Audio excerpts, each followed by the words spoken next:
Dia diakui sebagai jenius pedang tercantik di seluruh sekolah. Namun sekarang, dia terluka parah oleh kakak kandungnya sendiri. Saat Choi Ahrin hendak dibunuh. Pada saat kritis, aku turun tangan dan menyelamatkannya. Saat ini, aku menatap dingin Choi Jin Geom. Choi Jin Geom berkeringat dingin. Dia memperingatkanku untuk tidak ikut campur urusan keluarga Choi. Mendengar itu, tatapanku semakin dingin. Keluarga macam apa yang tega melukai adik perempuan mereka sendiri? Dulu, aku sendirian, membantai seluruh dunia monster, dan diakui dunia sebagai yang terkuat. Namun, saat menantang menara kemusnahan, aku terluka parah oleh bos. Meskipun aku mengalahkan penguasa menara, aku juga tetap tertinggal di sana selamanya. Namun, jiwaku bereinkarnasi ke dunia 300 tahun kemudian. Setelah terlahir kembali, aku berencana hidup biasa dan menikmati hidup. Siapa sangka, tiba-tiba muncul antarmuka sistem di hadapanku. Menara kemusnahan akan muncul 5 tahun lagi, memerintahkanku untuk bersiap. Hal ini membuatku tercengang. Sepertinya aku tak bisa lepas dari takdir untuk menjadi kuat. Keinginanku untuk hidup santai mungkin akan sirna. Kemudian, antarmuka muncul lagi dan memberiku misi. Aku harus mencari senjata dan ingatan yang hilang. Lokasinya ada di bawah tanah rumah suci Valhalla. Aku tidak terlalu mengerti misi ini. Tapi pertama-tama, aku harus pergi ke Valhalla untuk mencari petunjuk. Siang harinya, aku datang ke sekolah ini untuk mendaftar. Sebelum masuk, ada ujian pertarungan. Tak lama kemudian, giliranku bertarung.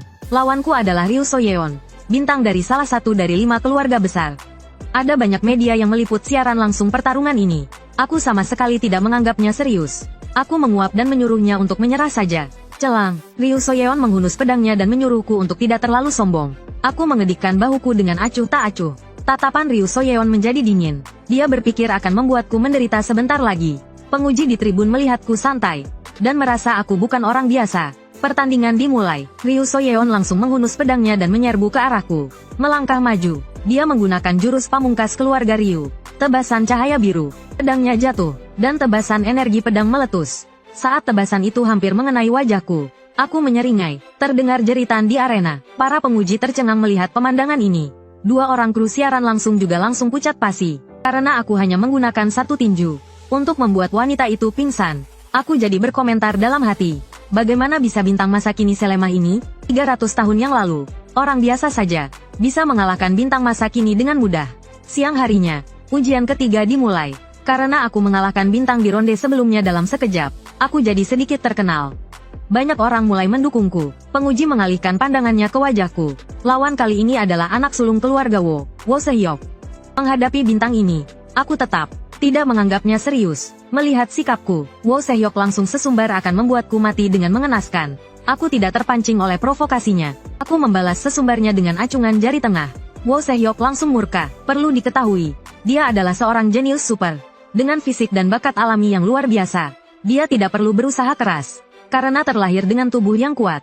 Saat itu, aku terus memprovokasi Wo Se-hyuk. Wo Se-hyuk mengepalkan tangannya karena marah.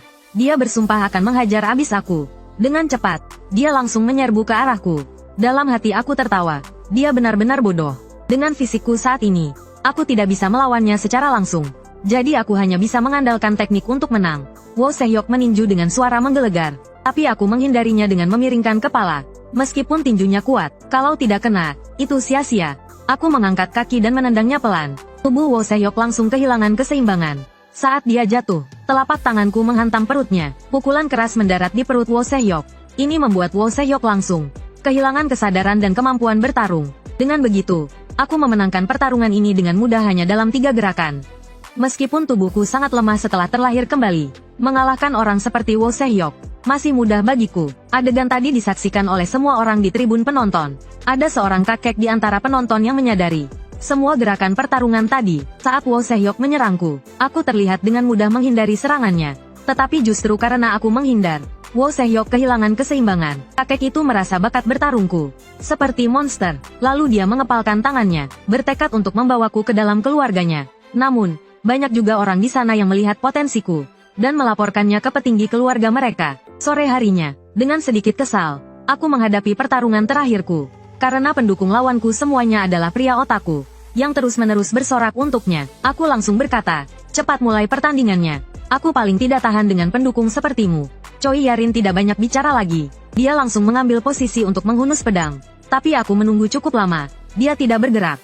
Suasana jadi agak canggung. Aku merasa sedikit jengkel. Apa dia mau aku yang menyerang duluan? Di sisi lain, Choi Yarin juga merasa bingung. Teknik tebasan pedangnya hanya bisa digunakan secara pasif. Kalau tidak, kekuatannya tidak akan maksimal. Aku tersenyum. Kalau begitu, biar aku yang menyerang duluan. Lalu aku melangkah perlahan ke arahnya. Saat jarak kami tinggal 30 cm, dia menggenggam erat gagang pedangnya.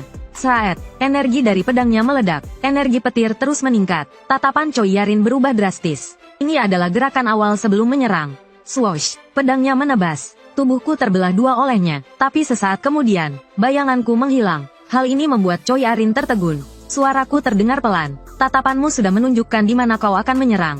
Wajar saja aku bisa menghindar. Mendengar ucapanku, Choi Yarin gemetar ketakutan. Dia ketakutan dengan bakat bertarungku. Detik berikutnya, aku meninju perutnya, tanpa belas kasihan sedikit pun. Tubuh Choi Yarin terlempar mundur lebih dari 10 meter. Ia menangkis seranganku dengan pedangnya. Aku menatapnya tajam. Bakat gadis kecil ini lumayan juga. Saat itu, Choi Yarin menatap pedangnya dengan terkejut. Penggunaan kekuatan orang ini sungguh luar biasa. Celang, tinjuku mengenai pedang panjangnya. Dia masih bingung bagaimana aku bisa muncul di hadapannya. Karena tinjuku ini tidak memiliki daya serang. Aku hanya berkata dengan ringan, jika kau bisa menangkis serangan ini, aku akan langsung menyerah. Duar, aku menyalurkan setengah kekuatanku ke dalam tubuhnya. Gelombang kejut tercipta di belakangnya. Bluk, tubuh Choi Yarin jatuh tak berdaya. Aku sedikit bingung tadi. Tebasan Choi Yarin terlihat familiar. Tapi aku tidak bisa mengingatnya saat itu. Akhirnya, upacara penerimaan Valhalla. 9. Wo Se-hyuk. 10 besar telah diumumkan. 10. Kim Kwang-won. Kim Jo-hyuk. Peringkat pertama adalah namaku setelah reinkarnasi. Saat aku berjalan santai keluar sekolah, tiba-tiba 10 reporter mengerubungiku. Hal ini membuatku terdiam. Para reporter itu benar-benar menggila. Terus-menerus melemparkan pertanyaan padaku. Aku muak melihat wajah para reporter ini. Aku memaki mereka dan menyuruh mereka pergi. Keesokan harinya, Akademi Valhalla mengadakan upacara penerimaan.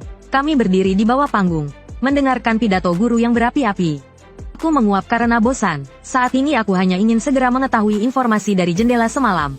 Di sana tertulis, pergilah ke Valhalla, ruang tahta suci untuk mencari senjata dan ingatan. Tapi itu tidak masalah. Aku hanya perlu menemukannya dan kabur.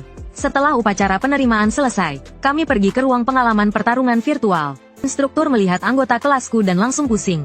Yang terdepan adalah Yo So-yeon dari keluarga Yo Chun, dan Choi Yarin dari keluarga Choi Jin. Si bongsor di tengah adalah Wo Se-hyuk dari keluarga Wo Seon. Memikirkan hal ini, instruktur merasa semakin tertekan. Mengapa 3 dari 5 keturunan keluarga besar harus berada di kelas ini?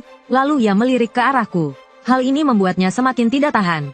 Instruktur berkeringat dingin. Tahun ini benar-benar kacau. Murid-murid ini sangat sulit diatur. Namun, instruktur segera menenangkan diri dan memutuskan untuk memberi kami pelajaran pertama. Setelah perkenalan singkat, ia langsung menekan tombol dan memulai pelajaran pertama.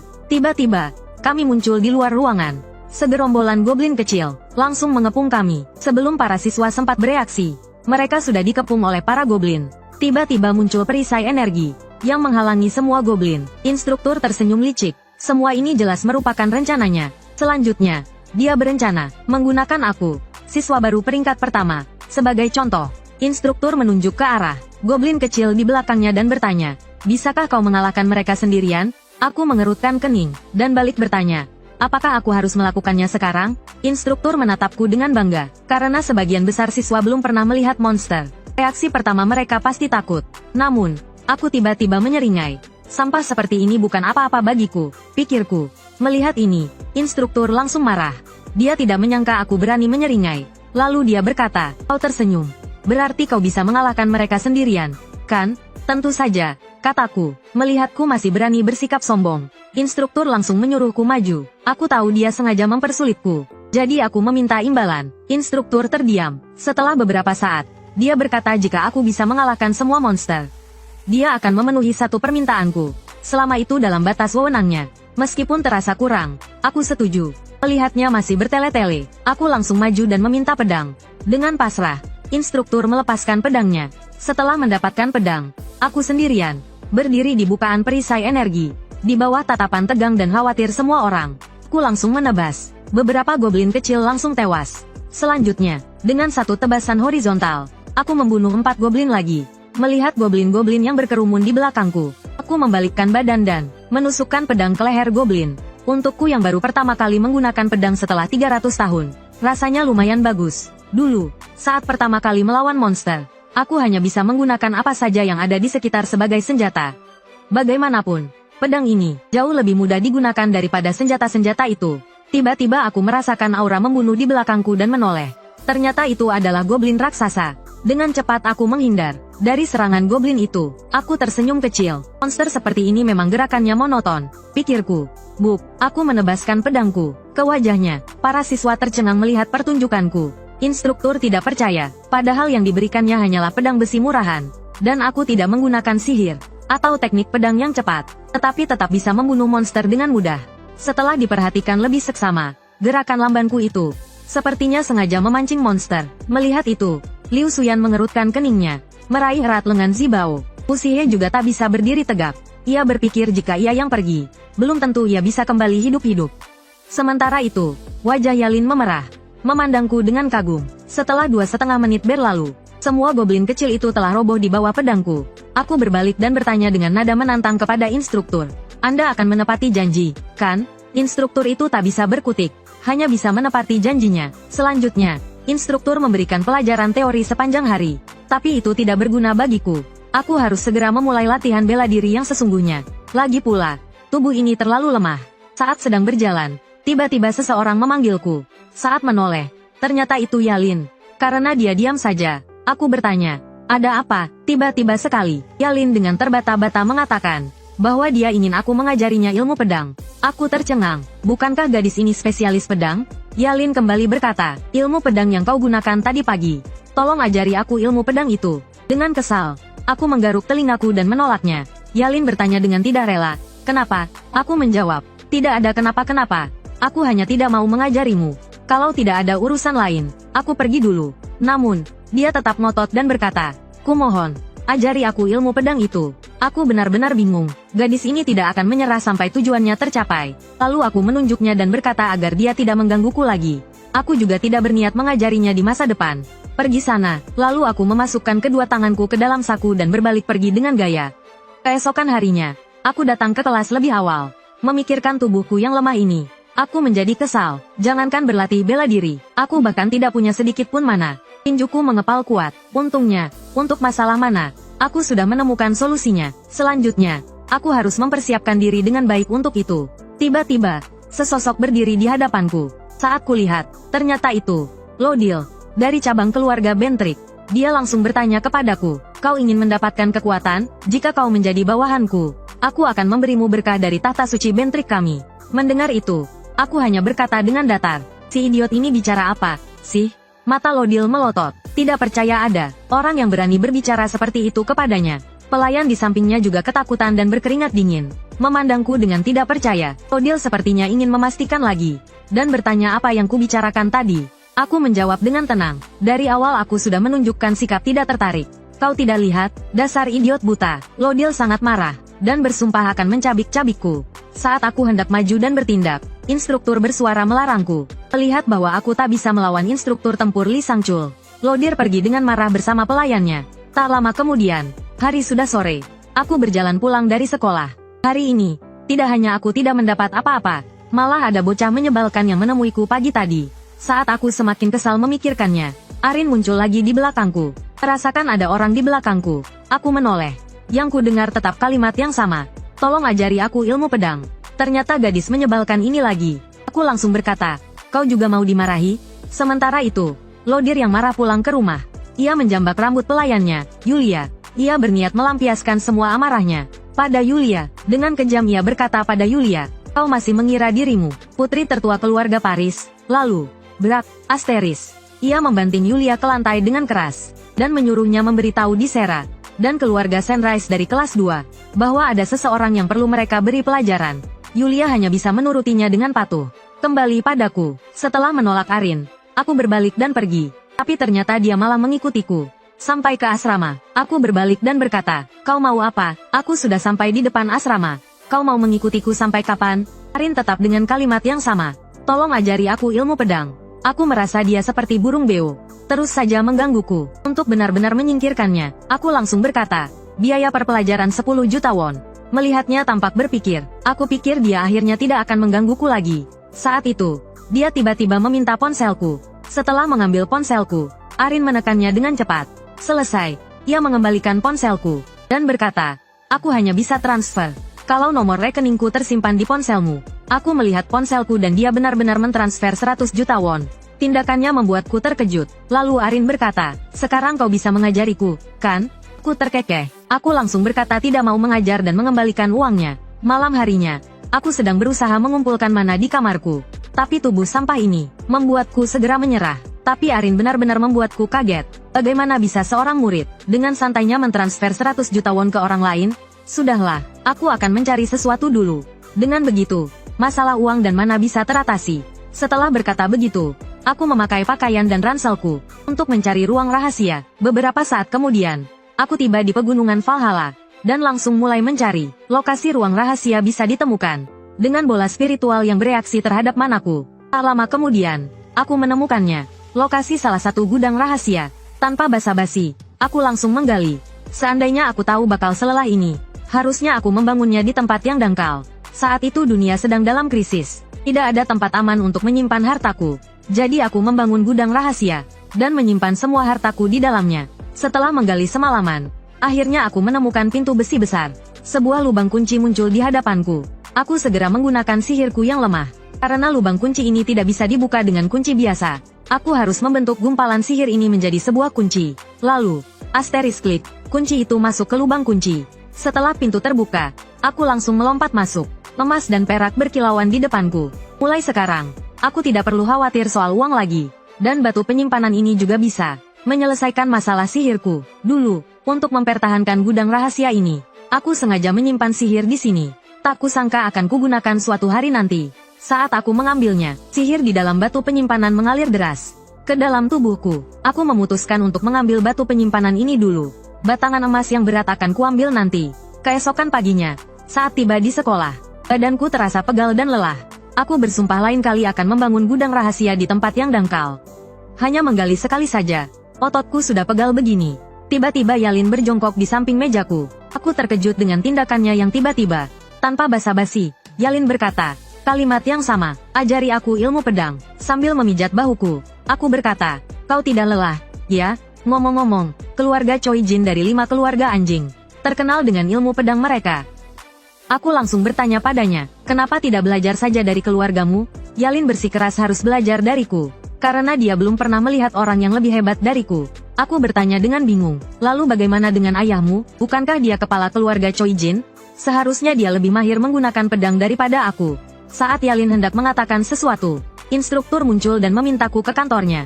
Ada apa memanggilku ke kantor? Tanyaku. Instruktur berkata, soal permintaanmu yang lalu. Kau tidak ingin mendengarnya? Mendengar itu, aku langsung berdiri. Tentu saja aku ingin mendengarnya. Lalu aku berjalan pergi dengan tangan di saku. Yalin menundukkan kepalanya dengan kecewa. Berpikir dia gagal lagi. Saat itu, suaraku terdengar. Besok pagi, jam 6, tunggu aku di lapangan latihan. Yalin tertegun, mengira dia salah dengar. Lihat dia tidak bereaksi. Aku menoleh dan bertanya, kau tidak mau? Yalin segera menggelengkan kepalanya dengan kuat, dan berjanji akan datang besok pagi.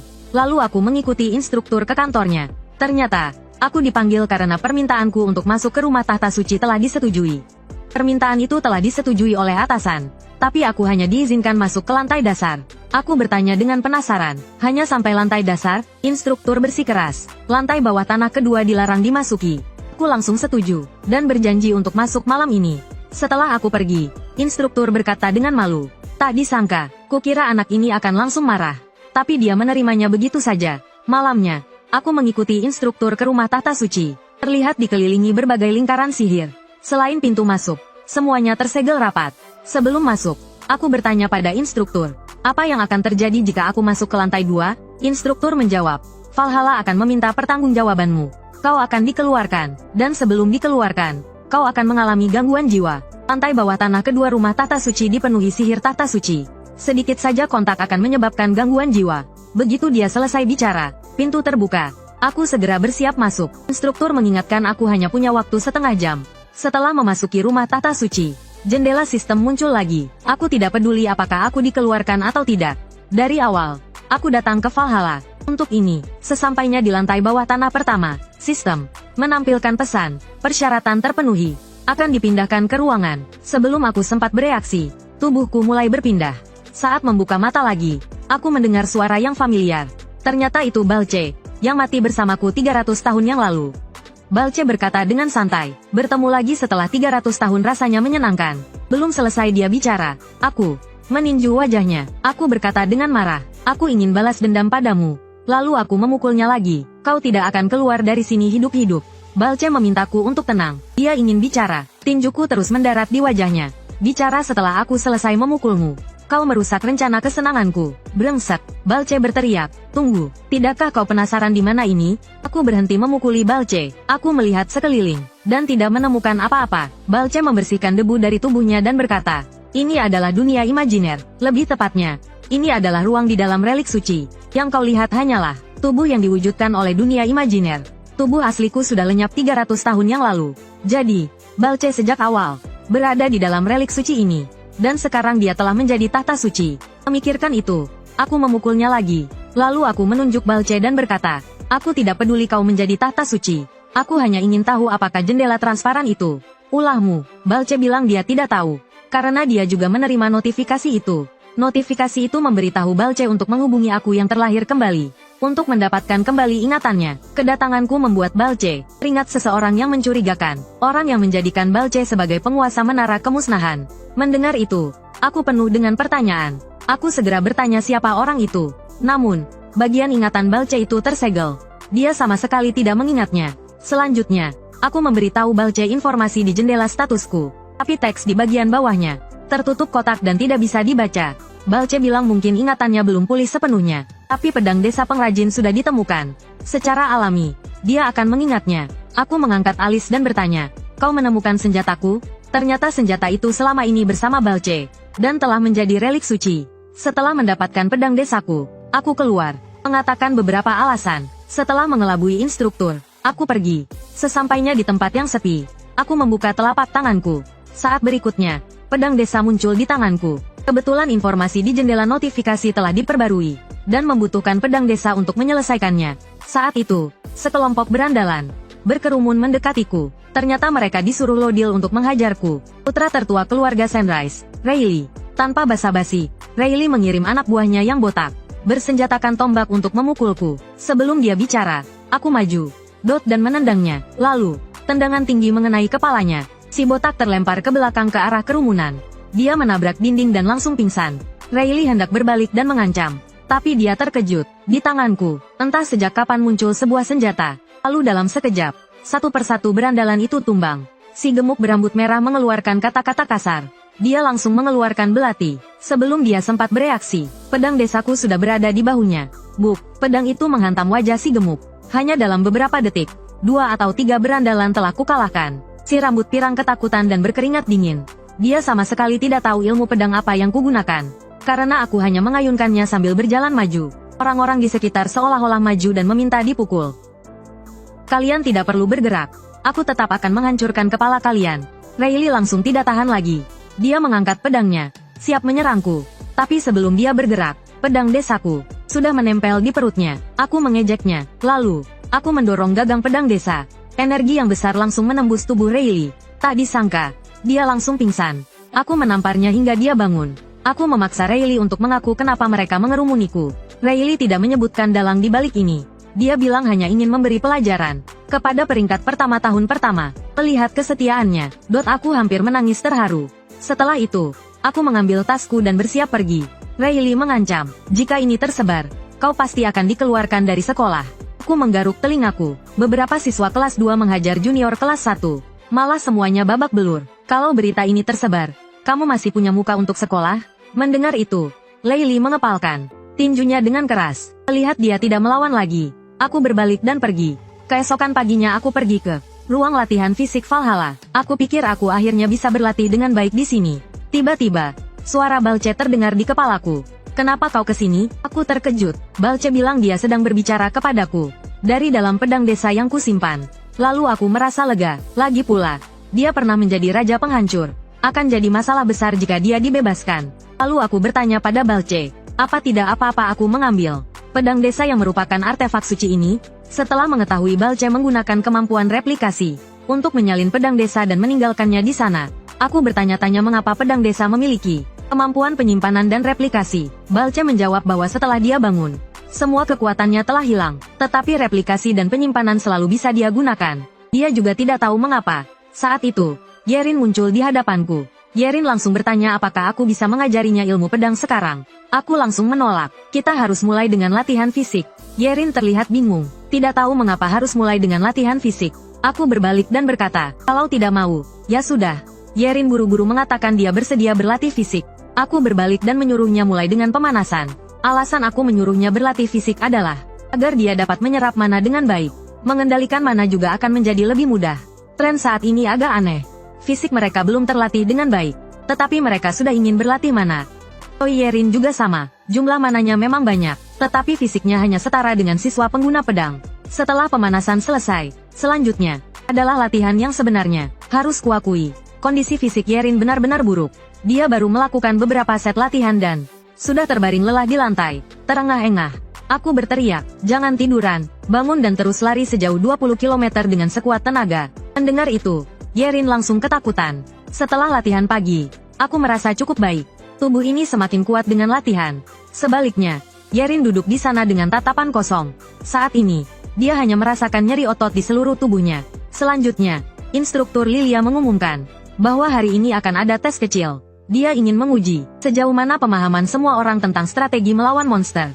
Tes ini terutama dalam bentuk ujian tertulis. Semua orang dengan serius mengisi jawaban di lembar ujian. Hanya aku yang terlihat santai melihat lembar ujian di depanku. Waktu ujian segera berakhir. Instruktur meminta semua orang mengumpulkan lembar ujian ke depan secara berurutan. Nilai tes ini tidak akan dimasukkan ke dalam nilai akhir, tapi instruktur akan menggunakannya sebagai referensi kemampuan untuk pelajaran berikutnya. Sebelum pergi, instruktur memberitahu semua orang bahwa pelajaran berikutnya akan menjadi kelas pengalaman pertarungan virtual yang sesungguhnya. Setelah kembali ke kantor, instruktur langsung memeriksa kertas ujian siswa dengan tergesa-gesa. Saat dia melihat jawaban yang kutulis, dia langsung marah besar. Dia berpikir, beraninya anak ini menulis jawaban seperti ini. Guru di sebelahnya melirik dan bertanya-tanya mengapa dia begitu marah. Lalu dia berlari mendekat dan bertanya, apakah dia sedang memeriksa pekerjaan rumah kelas mereka. Dengan kesal, guru itu berkata, oh, ternyata ini siswa dari kelasmu. Dia memegang kertas ujianku, dan bersumpah untuk memberiku pelajaran di kelas berikutnya.